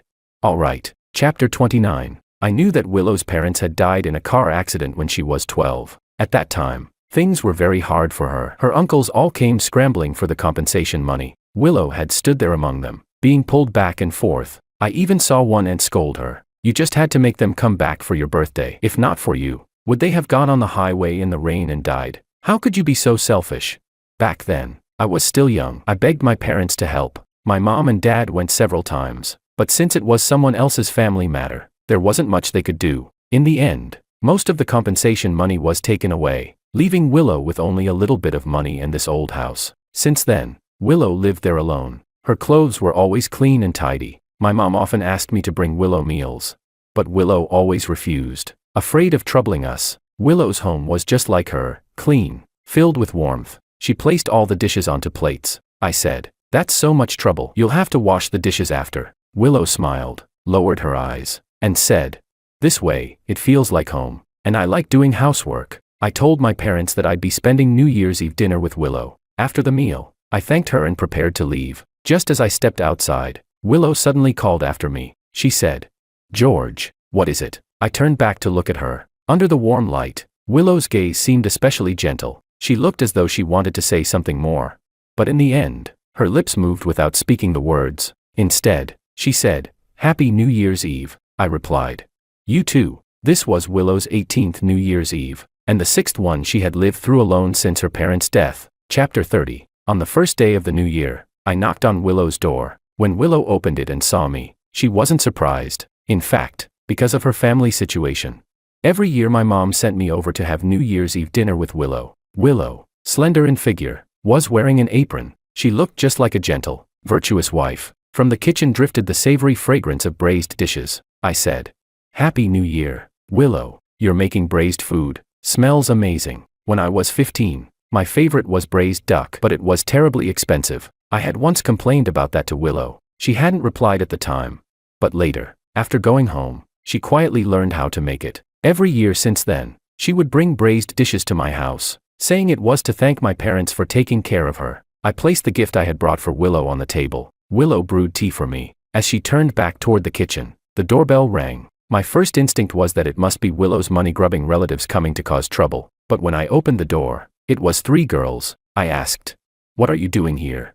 My tone wasn't friendly. Alicia answered softly, "We went to your house to wish you a happy new year. Auntie said you were at Willow's, so we followed." Sophia was standing in the back. Since that incident, I hadn't seen her again. She had been sent home for a month of reflection and didn't even take the final exam. I had received a few messages from her during that time, but I never replied. Now, the moment she saw me, she bit her lip instinctively, looking timid. As I hesitated over whether to close the door, Maria had already stepped in on her long legs. With perfect self-assurance, she said, "Willow is our best friend. Coming here to share a meal isn't too much, is it?"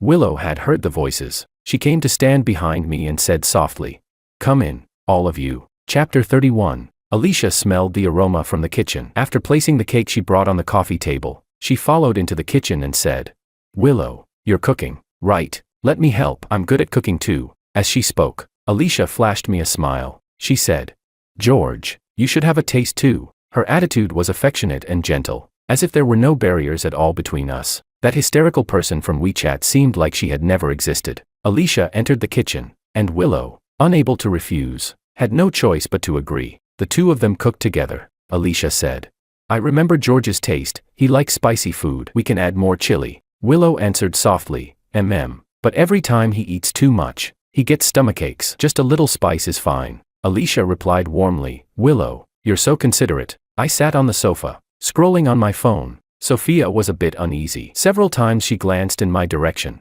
only to turn her head away again. Maria, on the other hand, acted familiar. She leaned close to me, saw me playing a game, and praised me. "George, you're amazing. Your skills are so precise." As expected, someone good at studying is also this good at gaming. Maria sat very close to me, which made Sophia grow more and more upset as she watched. She stomped over and pinched Maria's arm angrily. She snapped, "There's so much room on the sofa. Why do you have to sit right here?" Maria rolled her eyes and retorted, "I just want to sit next to George. What's the problem with that?" She lifted her head, lips curled into a smile. Sophia, once again, spat venom. She shouted, "Get lost. Even dogs can smell your slutty fox stench. Why don't you just die? George doesn't even want you sitting next to him." Maria shot back, "You are not a fish. How can you know the joy of fish?"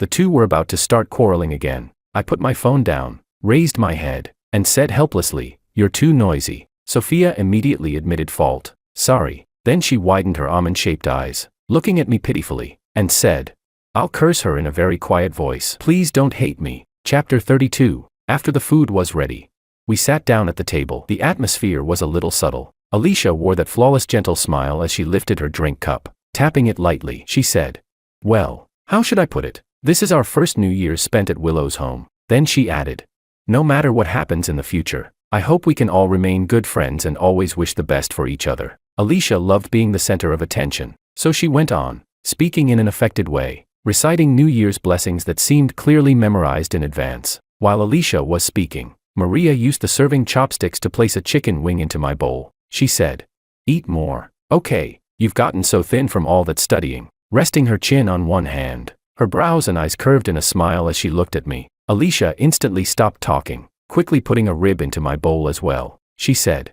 "This is my specialty dish. George, try it." Today she wore a high-neck sweater that made her look dignified and elegant. She kept her eyes fixed on me, her smile unwavering, as if the whole world around her had disappeared and there was only me. Sophia, seeing what the others were doing, directly picked up a spoon and began scooping dish after dish into my bowl, watching the growing mountain of food piled up in front of me. I started to get annoyed. I was just about to slap my chopsticks heavily onto the table, but Willow noticed the displeasure on my face. She said, "All right now." Her calm, gentle voice sounded at just the right moment. She reached out to pull Sophia's spoon away, her gaze soft as she looked at me. She said, "Let George eat properly. His bowl can't even hold more food." She feigned anger and added, "If anyone keeps causing trouble, they won't be allowed to join when we go release the wishing lanterns later." Sophia immediately behaved. Maria's gaze drifted between Willow and me, her lips curled in a half-smile. Meanwhile, under the table, Alicia kicked my foot, but unfortunately, she got the wrong person. She had kicked Willow's instead. Chapter 33. After dinner, we went to release wishing lanterns. By the riverside near the neighborhood, the open space was safe. Every year, many people came here to set off wishing lanterns. We went together in a big group. The sharp evening wind blew against our faces. The wide river stretched out, its edges glowing red from reflected lights. Willow handed out the lanterns she had prepared, telling everyone to write down their wishes. Sophia tried to lean in to peek at what I was writing. Before I could dodge, a hand had already yanked her ponytail, dragging her away like pulling back a disobedient puppy. It was Maria. Willow gently persuaded Sophia, "Wishes are something private. If someone else sees them, they won't come true." I couldn't be bothered to talk. I just picked up the pen and carefully wrote, "May my wishes be fulfilled. May I succeed in the exams." The pen paused, but in the end, I only wrote the safest, most certain hope. I folded it carefully and tucked it into the corner of the lantern frame. Sophia leaned toward me again, smiling playfully. "Guess what my wish is?" I replied. "I won't guess." My refusal was blunt and decisive. She said, "Then I'll tell you." It was as if she hadn't heard my rejection at all. She leaned closer, her fingers subconsciously pinching my sleeve and shaking it lightly. Her beautiful almond-shaped eyes reflected the river's sparkling golden ripples, shining brightly. She said, "My wish is that every single one of the wishes you just wrote comes true." No sooner had Sophia finished than Alicia's smiling voice slid in like the night breeze. "What a surprise from our little princess. You can score 30 points in Chinese, yet say something so tender. How long did you scroll on Douyin before finding such a perfect script?" Sophia shot back. "Go to hell. I thought of it myself. You're just jealous of me." Sophia bristled instantly, baring her teeth and claws as she lunged toward Alicia. I glanced at the two of them, and Sophia quickly shrank back pitifully, while Alicia also stopped. On the other side, Willow's wishing lantern was already floating gently upward. Maria didn't release a lantern. She just stared at the cold river surface, her back to the dark sky and the river of light above. Turning her head slightly toward the quiet Willow beside her, she asked casually, "Willow, what's your wish?" But before Willow could answer, Maria cut herself off. "Actually, no need to tell me. I can guess. Definitely something about seeking fulfillment, right?" She gave a short, mocking laugh, her voice drifting with the wind, sounding careless. She said, "I don't believe in this kind of thing," but her eyes glowed with an unusually bright light. She said, "What I want has never been about luck, it's about fighting for it myself." Willow replied softly, That's very good. Sometimes, I really envy your courage." Maria's eyes burned with intensity. She stopped smiling and let out a cold hum. "Then keep on envying me." A moment ago, she had been staring blankly at the river. Now, Maria stood tall. She said, "Willow, I admire how you grew up with no one to rely on, yet still stayed resilient and independent. It must have been tough, right?" Willow's profile looked a bit weary under the flickering light. She said, "It's fine," Maria said.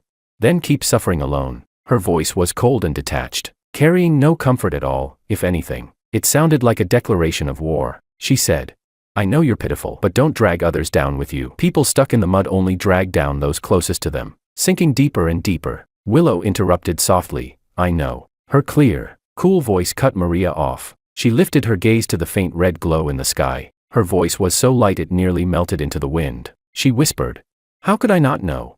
Chapter 34. At first, I didn't really understand what the three of them were trying to do. But after the new term started, I found out. It seemed the three of them had agreed to target Willow first. Every time Willow appeared within my sight, within 2 minutes at most, they would pull her away for various reasons. Then, one of them would come over to talk to me. Each time it was a different person. It was like they were taking shifts, each got exactly one turn. No more, no less. I thought maybe they had really reconciled, but when I got home at night, I would again receive messages from all three. Alicia's long essays were mainly about putting others down to make herself look better. Maria sent body photos every day without fail. Sophia was the most creative. She made a group by chat, added my mom, and even pulled in over 200 shills. Every day she let my mom buy things for 0 yuan. My mom said she was a thrifty, capable girl. I was speechless, because the college entrance exam was approaching. I had no time to deal with them. Time felt as though it had slowed to a crawl, each day long and heavy. Perhaps noticing how hard I was studying, the three of them restrained themselves somewhat. Sophia also stopped talking to my mom to sing her own praises. On the last class before dismissal, she was there carefully folding the sleeves of every milk teacup I had ever bought her. Actually, there weren't that many. Sophia lowered her head, seriously saying, "I know I'm kind of dumb, and not as pretty as the others," she said. "Ever since I was little, anything I wanted, my parents would hand to me, so I don't really know what to do. All I can do now is not cause you trouble. I'll be obedient. I'll listen, please don't abandon me." The day after she said this, the teacher arranged for Willow and me to be desk mates, so we could encourage each other in our studies. Sophia was moved to the very back row of the classroom, back to the seat where the teacher overlooked her. But this time, she didn't make a fuss, she didn't throw tantrums, she didn't slack off, she kept her head raised, listening intently to lessons she couldn't understand. A classmate asked her, "Weren't you not going to take the college exam?"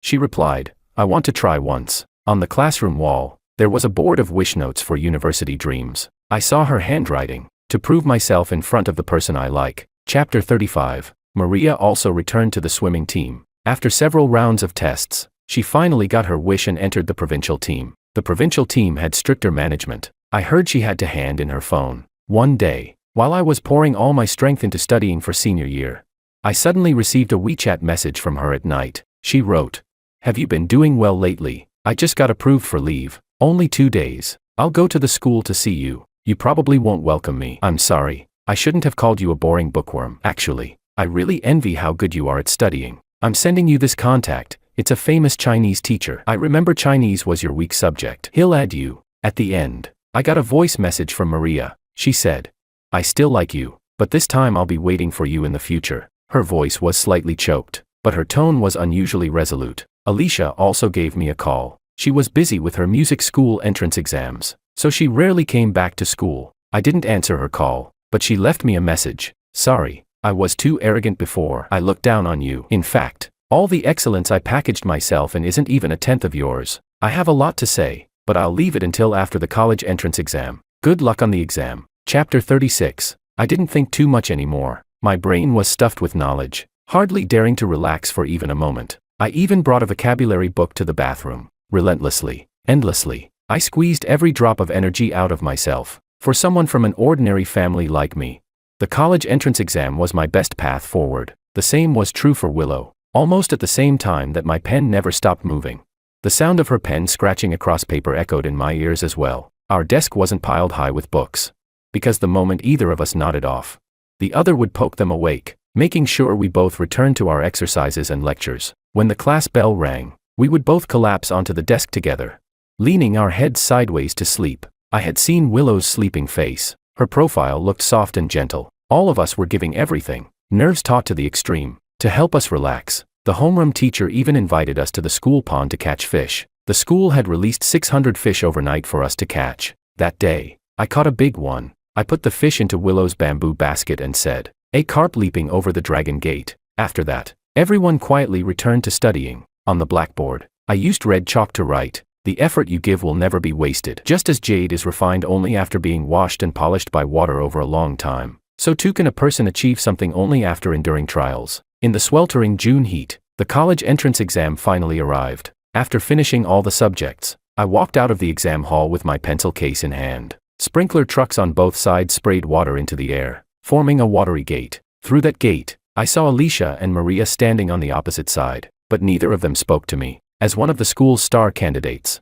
I was immediately taken away by the teachers. Chapter 37. The moment the college entrance exam results were released, everything was settled. My high school years had held the embarrassment of being rejected after confessing, the caution of plotting revenge, and the release that came after it was carried out. But now, what remained was the joy of success in the exams and the hope of chasing my dreams. Although I was ranked first in the school, I still fell a bit short of being the city's top scorer. As for Willow, her grades were usually on par with mine, but this time, I scored 30 points higher than her. After the results came out, Willow asked me to fill out our university applications together. Her slender fingers flipped through the application guide. She softly asked me, "Shall we go to Peking University together? Both our scores are enough." I nodded and said yes. Later, I received a call from Maria. She had already returned to the team. There was a noisy background sound on the other end of the line. Her voice was slightly hoarse, as if fresh from the water. She said, "I heard about your applications from the teacher. I told my dad about you. He understands a bit, and he said he'd like to help you find someone to plan things out." She added,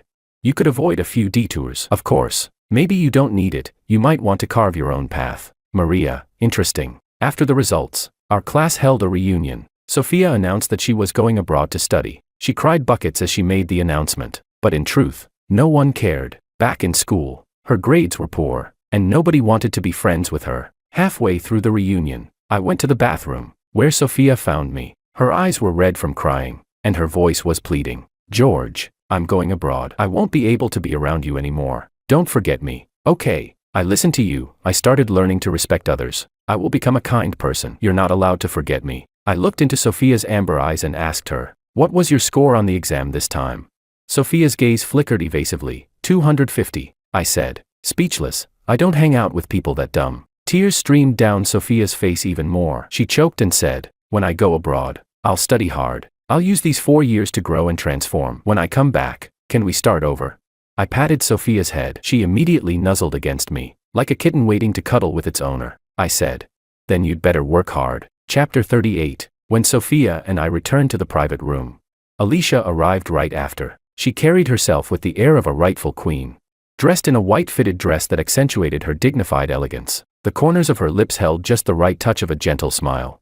Her voice clear and melodious, she said, "Sorry to disturb everyone. In that case, George and I will head back first." Then she added, "George, let's go." She walked a few steps closer, her breath carrying a faint sweetness, as if it were only natural. She said, "I've already spoken with Auntie on the phone. She told me to go back with you and meet your parents." So, it seemed Alicia had also been contacting my mom privately. The moment Sophia heard that, she instantly bristled. This was her signature move. She immediately used her position as the group buy organizer to message my mom. Within 5 minutes, my mom called me. "George, you'd better bring Sophia home. She said she'll give me 2 boxes of free-range eggs tomorrow." I was speechless, and hung up decisively. The classmates who had stayed behind sensed the strange atmosphere, and tactfully found excuses to leave. Soon, only the 3 of us remained in the private room. Alicia didn't seem upset at all about my mother's sudden change of heart. Seeing that I was still sitting there, she very naturally sat down beside me. Her phoenix eyes shimmered with watery light as she looked at me, carrying a hint of softness and vulnerability. She said, "George, ever since the exam ended, I've wanted to find you, but you've been avoiding me." She continued, "I heard you're going to Peking University. What a coincidence. I got in too. When the semester starts, let's go register together. Oh, and it's hard to do laundry in the dorm, right? You can give me your clothes too. I can handle it all." She paused briefly, as if sketching out the image of that future, then lifted her gaze to mine. She said, "George, let me stay by your side. All right, as long as I'm with you, I'll find a way to make you feel relaxed and happy. I want to, and I can." Alicia handed me a collar. Her expression was gentle and devout, her tone bewitching as she said, "I'm yours. Everything I have can be yours. So, if you're willing to let me stay with you, please help me put this on." "All right." But before Alicia could say more, a cup of tea suddenly poured down over her head. Her gentle face instantly twisted with shock. She looked up instinctively, only to see Sophia. Sophia was holding a large bowl of pickled fish, saying, "It wasn't me. I was planning to use this to splash you." Right after, a cool, clear voice cut through the room. "Have you sobered up yet?" Chapter 39. Willow came back. She returned just in time to see Alicia's crazed side. She had poured tea over Alicia. In my heart, Willow had always been gentle. I had rarely seen her in conflict with anyone, rarely seen her show aggression. This was the first time. Caught off guard, Alicia let out a short scream. She jerked backward, fumbling for a silk handkerchief, frantically wiping her wet hair and face. Her voice trembled with anger. "Willow, have you gone mad too?"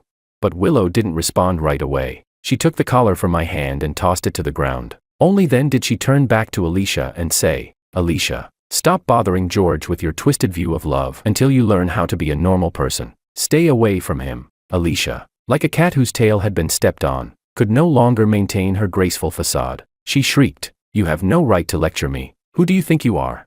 Willow then shifted her gaze, landing on the flustered Sophia, her tone cold. "Didn't you say you didn't like George?" Sophia's face looked aggrieved. "I'm sorry, I lied. I still like him." Willow let out a cold laugh and said, "I can't stop your feelings, but I can stop your entanglements." Alicia had finished wiping her face. She lifted her head, her brows and eyes sharp again, a smile curling on her lips, but her voice dripped with venom. She said, "And what right do you have to stop us? Don't forget, you were the one who rejected his confession." Alicia deliberately emphasized the word rejected, her voice crisp and clear, but Willow pressed her lips together and said, "Because I like George." She closed her eyes briefly, as though making a firm decision, and continued, "Because I like George. I didn't want to accept his confession lightly. Because I like George. When I was mired in difficulties, I didn't want to drag him down. Because I like George. I wanted to make sure I was someone worthy of him. I wanted to wait until I was independent enough, until I deserved to accept his confession." The private room fell into sudden silence. When she finished, Willow turned to look at me. She gave a gentle smile, her gaze tender as water, and said, "That's why George and I both applied to Peking University. We'll go to the same city." I looked at Willow and asked calmly, "Willow, do you like me?" Willow lowered her gaze. She was smiling, but the smile didn't reach her eyes. She said, "George, I'm already so jealous I'm going mad," I replied. "Is that so?" Sitting at the dining table, I lifted my head and gave Willow a smile. I said, "But I don't like you anymore." My voice wasn't loud, but in the silent room, it was perfectly clear. Willow's smile froze, her fingertips trembling slightly. How humiliating to be rejected in front of everyone, wasn't it? You'd always been so aloof, didn't this hurt your pride? But when you watched me being mocked, and always maintained your distance as just a friend, how do you think I felt? You could keep your dignity, you could ignore the ridicule, but me?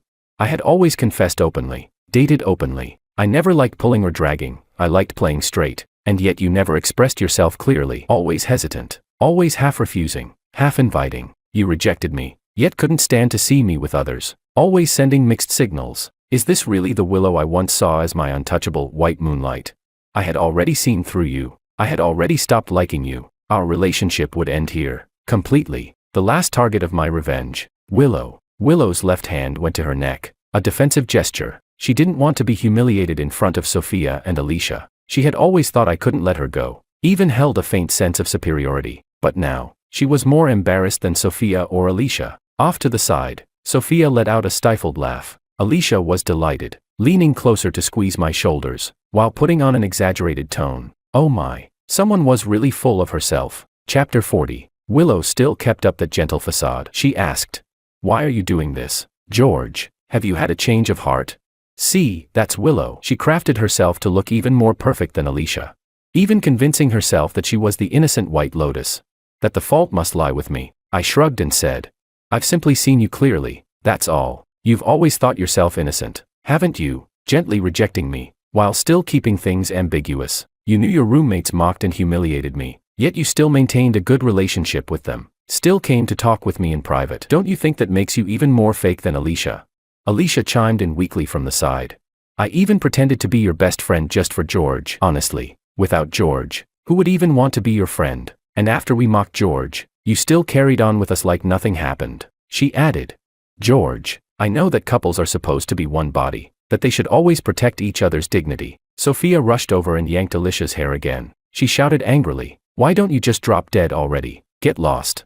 Willow bit her lip and tried to explain herself to me. She said, "George, you know about my family situation. With that kind of background, how could I dare accept your feelings? I wanted to wait until I was independent, until I was worthy of you, before being with you." Sophia butted in again. "Then you should have just stayed silent. Why speak up now? Going to college doesn't count as independence, does it? You spoke up because you panicked, didn't you? You thought we were shaking George. You were scared he wouldn't like you anymore. To put it bluntly, when George confessed to you, you weighed the pros and cons, rejected him, and thought you could keep him as a backup. I patted Sophia's head in approval. I praised. Smart little kitten. Sophia's eyes lit up instantly. She turned her head, gave a soft hum. Looking smug, Willow opened her mouth, as if wanting to argue, but in the clarity of my gaze, those words that might have convinced anyone else completely withered away. She suddenly realized, any explanation now would only make her look even more ridiculous and pitiful. Sophia was still shaking her head proudly, as if she wanted to carve the words "I'm so happy" on her forehead. Alicia had already taken out her phone, pretending to check the time, her tone airy as she said, "Oh dear, it's getting late. George, shall we head home?"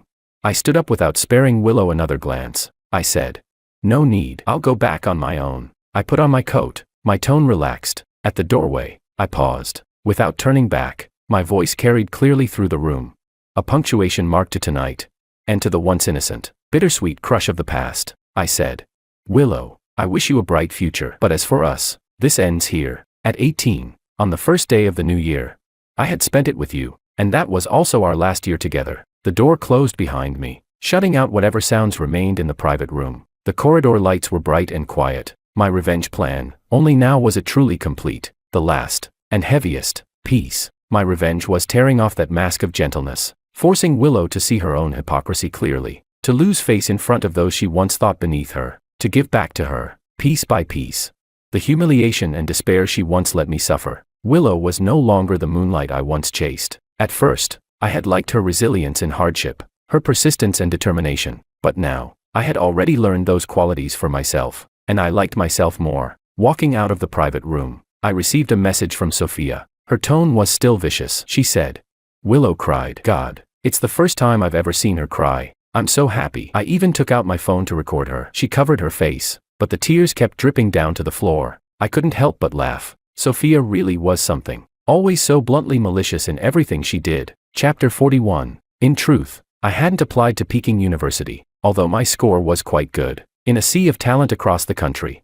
At Peking University my score might not have secured me one of the top programs. Peking University had never been within my range of choices. By nature, I am reserved. And the path I have always wanted was one of scientific research and heavy industry. So, I changed my application to an industrial university in the south. My phone chimed. It was a message from Maria. She sent me another contact card, followed by a note. "Actually, I have a relative at that industrial university. Do you want him to help you settle in early?" Then a few more messages arrived. Sophia wrote, "No matter where you go, no matter what you do, I will support you." Alicia wrote, "Wherever you go, I'm willing to follow you." I turned off the screen. These nobodies were just passers-by in my youth. Side quests I casually completed while focusing on my main mission of studying hard. From now on, I would continue to pursue that main mission with unshakable resolve. In a court full of nobles, a young man's name must be made.